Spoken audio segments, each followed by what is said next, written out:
कि जनरल फैज अकेला क्यों, जनरल बाजवा उसके साथ नत्थी क्यों नहीं हुआ। यानी अगर कोई जनरल फैज से सबसे ज़्यादा फैज़याब हुआ तो वो शरीफ खानदान है। अगर किसी ने जनरल फैज और जनरल बाजवा से सबसे ज़्यादा फ़ायदा उठाया तो वो ख्वाजा आसिफ है, और ख्वाजा आसिफ ही आज सबसे ज़्यादा जहर उगल रहा है। आसिफ मुनीर जो फील्ड मार्शल है इस वक्त, उन्हें ये बयान ज़रूर देखने चाहिए और याद रखना चाहिए कि यही ख्वाजा आसिफ एक दिन फील्ड मार्शल आसिफ मुनीर को भी गाली देगा और फील्ड मार्शल आसिफ मुनीर को भी बुरा भला कहेगा, और ये कहेगा कि जो इंडियन तैयारे गिरे हैं ये तो शहबाज शरीफ ने और हमने बड़ी मेहनत से गिराए और बड़ी कोशिश की, और आसिफ मुनीर तो इस चक्कर में ही नहीं आ रहा था, वो तो गायब हो गया था। ये बातें ख्वाजा आसिफ ने करनी है, क्योंकि ये इस आदमी का तरीकाकार है। ये हमेशा बाद में डंग मारता है। बहुत सारे ऐसे लोग हैं जिन्होंने फैज़ हमीद से बड़े फायदे लिए हैं, सियासतदान हैं जिन्होंने बड़े फायदे लिए हैं, चाहे वो पीएमएलएन के हैं, चाहे वो पीटीआई के हैं, चाहे वो पीपल्स पार्टी के हैं, बड़े लोगों ने फायदे लिए फैज़ हमीद से। बहुत सारे सहाफ़ी हैं जिनके प्रोग्राम फैज़ हमीद ने शुरू करवाए, बहुत सारे जर्नलिस्ट हैं जिन्हें बहुत फायदा दिया, दीगर बहुत सारे लोग हैं, लेकिन उनमें से कोई भी आज फैज़ हमीद के हक में बात करने के लिए तैयार नहीं है। तो आसिफ मुनीर को भी इससे सीखना चाहिए कि कल को यही आसिफ मुनीर के साथ भी होगा। अब किस लेवल का ताल्लुक था जनरल बाजवा के साथ ख्वाजा आसिफ का, जरा ये आप एक ट्वीट देखें। ये जुबैर साहब ने की है कि जनरल बाजवा के बेटे की शादी आ गई और मेहमानों में नून लीग से ख्वाजा आसिफ जो है वो सरफहरिस्त थे। उन्होंने कहा जी कि मैं एक फंक्शन में नहीं गया। ख्वाजा आसिफ 4 या 5 फंक्शन के अंदर गए, और भाई इतने फंक्शन में तो मरासी नहीं आते किसी शादी में जितने जनरल बाजवा के बेटे के फंक्शन में ख्वाजा आसिफ जितनी दफा पहुंच गया। और ये बात कौन कर रहा है? मोहम्मद जुबैर, जो उस वक्त पीएमएलएन की जानिब से डील कर रहे थे एस्टेब्लिशमेंट को। उन्होंने कहा जी मैं एक फंक्शन में नहीं गया, ख्वाजा आसिफ 4 या 5 फंक्शन में चला गया। मेरा कहना था कि नवाज शरीफ जेल में शादी पर जाकर ढोल ढमक्का करना अच्छा नहीं लगता, मुनासिब नहीं लगता। तो ख्वाजा आसिफ कहते थे कि सियासत को अलग रखें। अब आप अंदाजा कीजिए कि ये है ख्वाजा आसिफ की असलियत। जनरल बाजवा और उसके ससुर से बार बार फायदे उठाए, हर दफा सीट हार कर उससे हासिल की, और आज उसी के ऊपर कीचड़ उछाल रहा है। हालांकि जनरल बाजवा रिस्पॉन्सिबल था जीत के लिए। फैज़ हमीद के एहसानात आप देखें ना, जब तक रिकॉर्ड के ऊपर सामने, मैं छोटे छोटे चंद एहसानात बता रहा हूं, वरना फैज़ हमीद के बेशुमार एहसानात हैं शरीफ खानदान के ऊपर। बल्कि जब शहबाज शरीफ वज़ीर आज़म बना पीडीएम के दौर में, जनरल बाजवा ने बनाया, तो फैज़ हमीद ने कोशिश की कि शहबाज शरीफ के साथ साज़बाज़ करके आर्मी चीफ भी बन जाए। और ये खबरें अभी अहमद मीर भी कह रहे हैं और लोग भी कह रहे हैं, मादी में ये बातें बता चुके हैं। और फैज़ हमीद को इमरान खान साहब ने बहुत पहले किक आउट कर दिया था, जब फैज़ हमीद सियासत के अंदर बहुत ज़्यादा उन दिनों में मुदाखलत कर रहा था। हाँ, ये कि पीटीआई के लोगों के साथ, पीएमएलएन के लोगों के साथ, पीपल्स पार्टी के लोगों के साथ फैज़ हमीद ने हर सियासतदान के साथ अपना तल्लुक बना के रखा। जनरल बाजवा ने भी यही किया और मौजूदा जनरल भी यही करते हैं। अब इसमें ये तो फैज़ हमीद के जो चीज़ा एहसानात मैं आपके सामने रखता हूँ। एक तो ये कि शरीफों को जो जेलों में सहूलतें मिली, जितनी भी शरीफ खानदान को जेलों के अंदर, तो ये शहनशाहों की तरह जिंदगी गुजार रहे थे, वो सारी सहूलतों के पीछे फैज़ हमीद था। फिर सलमान शहबाज को, जब सलमान शहबाज की गिरफ्तारी का वक्त आया, तो वक्त से पहले पाकिस्तान से जो फरार करवाया सुहेल वड़ाइच और दीगर कई सहाफ़ियों के मुताबिक, बल्कि मैंने ये बात सुनी थी आरिफ हमीद भट्टी साहब से, उन्होंने भी ये कहा था। ये खबर सबसे पहले शायद आरिफ हमीद भट्टी साहब के पास थी, उन्होंने शायद दी भी थी ये खबर, लेकिन मैंने उनके मुंह से भी सुना कि सलमान शहबाज को पाकिस्तान से फरार करवाने में फैज़ हमीद का हाथ था। शरीफ खानदान के कई ऐसे लोग जिनके नाम आप नहीं जानते, उनको पाकिस्तान से निकालने में और उनको उनके केसेस के हवाले से पहले से बताने में फैज़ हमीद का हाथ था। ये विकेट के सारी तरफ खेल रहा था। तो फैज़ हमीद ने बड़े एहसानात किए हैं। इसके बाद जो नवाज शरीफ को जाली जो प्लेटलेस रिपोर्टें थी वो किसने बनाकर दी, किसने निकाला नवाज शरीफ को पाकिस्तान से बाहर?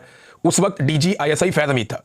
फैज़ हमीद जून 2019 में डीजी आईएसआई बनता है, अगस्त में डील शुरू होती है नवाज शरीफ की, और नवंबर में नवाज शरीफ को पाकिस्तान से बाहर निकाल दिया जाता है। पाकिस्तान की नहीं, दुनिया की तारीख का वाहिद कैदी है जिसको इलाज के लिए निकाला गया, सजा याफ्ता कैदी था, और उस जुरिस्डिक्शन से ही बाहर भेज दिया गया, यानी उस अदालत की हद से ही बाहर निकाल दिया गया कि भेज दो किसी और मुल्क में जहां पे हमारी अदालत काम ही नहीं कर सकती।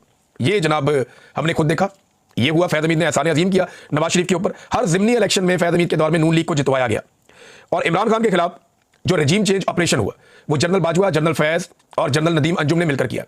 ये बात कई सियासतदान बता चुके हैं, और ये बात फजल रहमान साहब बतौर गवाही, एक मौलवी है वो भी इसके ऊपर एक गवाही दे चुके हैं कि जनाब इन्होंने मिलकर किया था रजीम चेंज ऑपरेशन। इमरान खान को निकालने में दोनों जनरल, नदीम अंजुम का तो रोल सबको पता है, ये सारे मुलव्विस थे, और इन्होंने इमरान खान को निकालकर दूसरी हुकूमत बनवाई भी थी, और हम क्योंकि वो कर रहे थे लिहाजा हमें पता है, तो फजल रहमान साहब ने मुंह के ऊपर बता दिया और खुलकर बताया ये बात।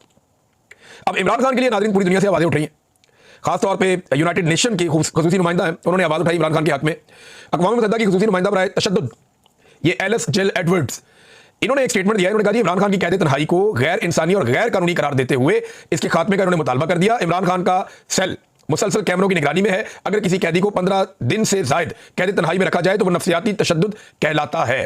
ये अक़वाम मुत्तहिदा ने स्टेटमेंट दिया, और ये कहा गया कि इमरान खान साहब की ये जो गैर कानूनी कैद है ये बंद होनी चाहिए, खत्म होनी चाहिए। Enough is enough. अक़वाम मुत्तहिदा आवाज़ उठा रहा है, यूरोपीय यूनियन आवाज़ उठा रहा है, ओवरसीज पाकिस्तानी आवाज़ उठा रहे हैं, दुनिया भर से आवाज़ उठाई जा रही है। ये एक और स्टेटमेंट है, ये आप देखिए, ये जेरेमी कॉर्बिन है और ये बरतानिया के अपोजिशन लीडर हैं इस वक्त, और मुमकिन तौर पर ये आने वाले वज़ीर आज़म भी हो सकते हैं बरतानिया के, अगर इलेक्शन ये जीत जाते हैं तो इन्होंने भी इमरान खान की रिहाई और उनके खिलाफ मुज़ालिम पर आवाज़ उठाई है, और इन्होंने कहा जी कि ये ज़्यादती है इमरान खान के साथ जो हो रही है, इमरान खान को फ्री करना चाहिए, उसे आज़ाद करना चाहिए। पूरी दुनिया में आवाज़ें उठ रही हैं, और इमरान खान के हक में जो भी आवाज़ उठती है उस आवाज़ को दबाया जाता है। वजह क्या है? इमरान खान जो आलमी कुव्वतें चाहती हैं उसके मुताबिक नहीं चलता। इमरान खान एब्सोल्युटली नॉट कहता है। इमरान खान कहता है कि वी आर नॉट स्लेव्स, हम गुलाम नहीं है, हम कोई गुलाम है, वो ये कहता है। वो खुलकर पाकिस्तान की आज़ाद और खुद मुख्तार पॉलिसी बनाता है, जो गैर मुल्की आकाओं को पसंद नहीं है। तो अब जो ट्विटर जैसा या एक्स जैसा जो बड़ा प्लेटफॉर्म है, वहां पे भी दो नंबरी हो रही है। जमाइमा खान जो इमरान खान साहब की साबिका अहलिया है, पहली बीवी थी इमरान खान साहब की, उन्हीं में से इमरान खान साहब के जो बच्चे हैं वो उन्हीं में से हैं।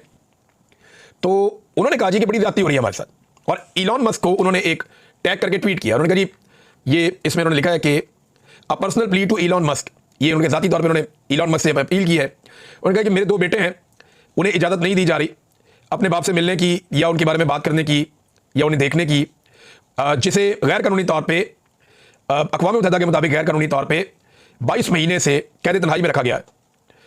और वो कह रहे हैं जी एक्स या ट्विटर यही वाहिद जगह है जहां पे हम आसानी से आवाज़ उठा सकते हैं। और ये एक पॉलिटिकल प्रिजनर है, इमरान खान एक सियासी कैदी है, और इसको बेसिक ह्यूमन राइट्स नहीं दिए जा रहे, जो बुनियादी इंसानी हकूक़ कैदियों के होते हैं वो इमरान खान साहब को नहीं दिए जा रहे। और हमारे पास सिर्फ एक ही प्लेटफॉर्म है, एक्स या ट्विटर, जहां पे हम इमरान खान के लिए आवाज़ उठाते हैं।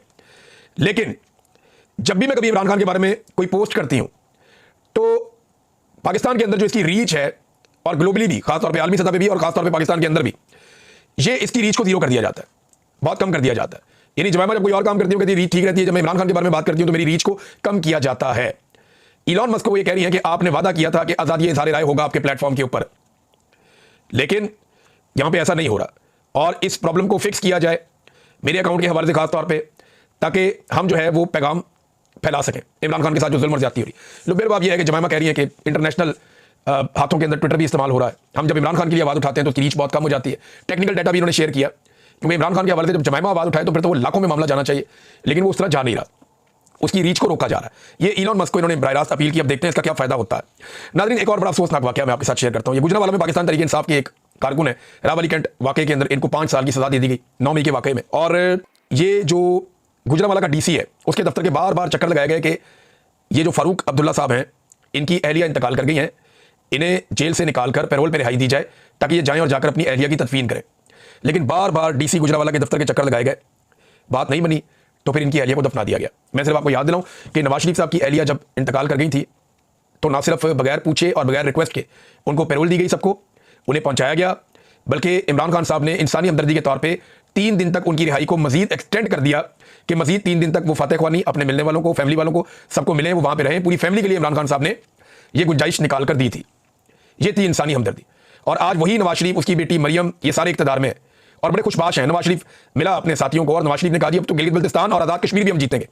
और वैसे भी एस्टेब्लिशमेंट ने फैसला कर दिया है कि नून लीग की झोली में सारा कुछ डालना है, और यही लंदन प्लान का हिस्सा है। आसिम मुनीर साहब को एक्सटेंशन और इस्तिस्ना भी मिल गया, इसी चक्कर में 5 साल के लिए मजीद उनको लाया गया। तो अब आज़ाद कश्मीर की और गिलगित बल्तिस्तान की हुकूमत भी नून लीग को बनाकर दी जाएगी, नवाज शरीफ साहब को राजी रखा जाएगा। तो ये जुल्म की इंतहा है जो एक और कारकुन के साथ की। कई लोगों की माएँ फौत हो गई, उनको नहीं जाने दिया, कईयों के बच्चे फौत हो गए, कईयों के वालिद फौत हो गए, अब इनकी अहलिया फौत हो गई हैं। इनके अंदर बिल्कुल इंसानी हमदर्दी बाकी नहीं रही। ये लोग इतने जालिम हो चुके हैं कि इन्हें इस बात का भी फिक्र नहीं है कि इन्होंने खुद भी मरना, और एक दिन ये सारे मर जाएंगे, इन्होंने जाके अल्लाह को जवाब नहीं देना। भाई मौलवी नहीं काबू आ रहे तो बाकी कौन काबू आएगा? ये आप देखें ना, यहाँ मौलवियों का मुकाबला चल रहा है। ये हुक्मरानों के टुकड़ों में पलने वाले रातबखोर मौलवी हैं, इनका जनाब मुकाबला चल रहा है जूते पॉलिश करने का। और एक मौलवी के बाद दूसरा जूते पॉलिश करता है, फिर तीसरा जूते पॉलिश करता है, फिर चौथा जूते पॉलिश करता है। और टका के इतनी दाढ़ियां इनकी, सफेद दाढ़ियां इनकी, जनाब ये खड़े होकर वहां पे जज्बाती अंदाज में तकारीर करके आसिम मुनीर साहब के जूते पॉलिश कर रहे हैं। सामने मेहमान खुसूसी आसिम मुनीर साहब बैठे हुए हैं, मौलवी सारे लाइन से बैठाए हुए हैं, और वो एक एक करके उठते हैं और आसिम मुनीर साहब की जमीन आसमान के कलाबे में लाते हैं तारीफ करने में। और वहां पे जज के तौर पे किसको बैठाया हुआ है कि कौन सा मौलवी सबसे अच्छी तारीफ करेगा, जूते पॉलिश करेगा? जूते पॉलिश करने में आलमी शोहरत याफ्ता शहबाज शरीफ साहब को वहां पे बैठाया हुआ है। अब तो आलमी मीडिया भी कहता है ना, मैं तो नहीं कहता, कि शू शाइन बॉय है ये। तो शहबाज शरीफ साहब वहां बैठ के अंदाजा लगा रहे हैं कि सबसे अच्छे जूते पॉलिश। मौलवियों के अंदर भी मुकाबला चल रहा है। एक मौलवी ऐसा खड़ा नहीं हुआ वहां पे जिसने उठकर ये कहा कि आर्मी चीफ साहब ये इस्तिस्ना क्या होता है। एक मौलवी उठता ना, उठकर खड़ा होता और वो इस्लाम का झंडा उठाता, जालिम हुक्मरान के सामने कलमा हक बयान करता। चलो और कोई बात ना करता, ये तो पूछता कि जनाब साहबा इकराम ने इस्तिस्ना नहीं लिया, खुलफाए राशिदीन ने इस्तिस्ना नहीं लिया, अल्लाह के नबियों ने इस्तिस्ना नहीं लिया, आप कौन हैं जिसने गैर आईनी और गैर इस्लामी इस्तिस्ना ले लिया? एक मौलवी उठ के नहीं बोला। अंदाजा करें आप। और जो मौलवी इस बारे में बात करते हैं उनको मौका नहीं दिया गया।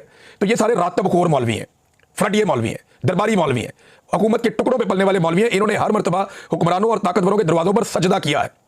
ये वो मौलवी हैं जिन्होंने कलमा हक भी जब बोला है ना, तो मजलूम और कमजोर के खिलाफ बोला है, और उसी को हमेशा तबाह किया है। ये उनके करें तबाह कर देंगे, बर्बाद कर देंगे, आपके हाथ में बैत करते हैं। ये जरा ताहिर अशरफी को सुने ना आप।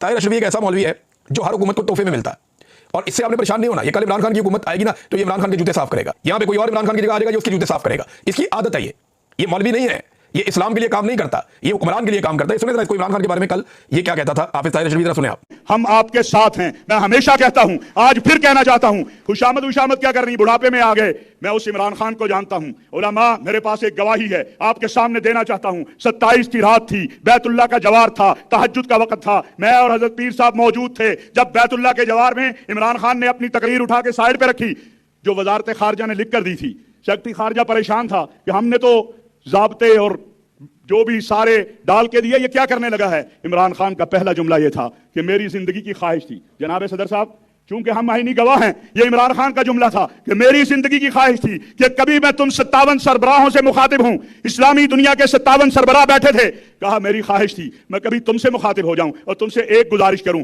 एक अर्ज करूं, एक इल्तिजा करूं कि आओ आका की नामूस के लिए आलमी सतह पर कानून साजी करवाएं, अक़वाम मुत्तहिदा के अंदर, ओआईसी के अंदर। क्या वो इमरान खान किसी गुस्ताख रसूल, किसी कादियानी नवाज का हामी हो सकता है? और मेरे अजीजों, हम भी बाल सफेद हो गए। जो अक़वाम मुत्तहिदा में वो कह आया है, उसके बाद किसी और चीज की जरूरत नहीं है। उसने अक़वाम मुत्तहिदा में कह दिया, हम उस मोहम्मद अरबी सल्लल्लाहु अलैहि वसल्लम के मानने वाले हैं, जो एक अल्लाह पे यकीन रखता है, अपनी जान तो कुर्बान कर सकते हैं, अपने कश्मीरी भाइयों को छोड़ नहीं सकते। इसके बाद मैं आखिरी बात कह के खत्म करना चाहता हूं। गालियां देना, तोहमतें लगाना, अफवाहें फैलाना, बदजुबानी करना, ये मुनाफिकों और अबू जहल के मानने वालों का काम। लेकिन पिछली मरतबा ये कहता था नून लीग वालों को मुनाफिक, अबू जहल और एस्टैब्लिशमेंट के लोग जो इमरान खान के खिलाफ थे, उस वक्त ये कहता था, क्योंकि उस वक्त जूता इमरान खान का था, टिका के पॉलिश किया इस आदमी ने। अब देखें, अब ये फिर हुक्मरान के साथ है, ये चेक करें। अब ये इमरान खान के खिलाफ हो गया है, अक्सर इमरान खान के खिलाफ आवाज उठाता है। अब यही मौलवी है और फील्ड मार्शल आसिम मुनीर की तारीफ कर रहा है। कल ये सुने, इस वतन के लिए आपके हाथ में हम बैत करते हैं, जैसा कि मई में हमने कहा था कि 30 लाख मदारस के तालिब इल्म आपके एक हुक्म के मुंतजिर हैं। ये अइम्मा, ये खुतबा, हमें इससे परवाह नहीं है, क्योंकि हम इसमें यकीन रखते हैं कि फना फिल्लाह की तह में बका का राज मुज़मिर है, जिसे मरना नहीं आता उसे जीना नहीं आता। पाकिस्तान के खिलाफ मई के बाद तेजी क्यों आती है? इसलिए तेजी आती है कि आपने वो कर दिया जिससे दुनिया परेशान है। ये अल्लाह की मदद से और इस कौम और फौज के इत्तेहाद से हुआ। इंशाअल्लाह ये मेहराब व मिंबर कल भी आपके साथ था,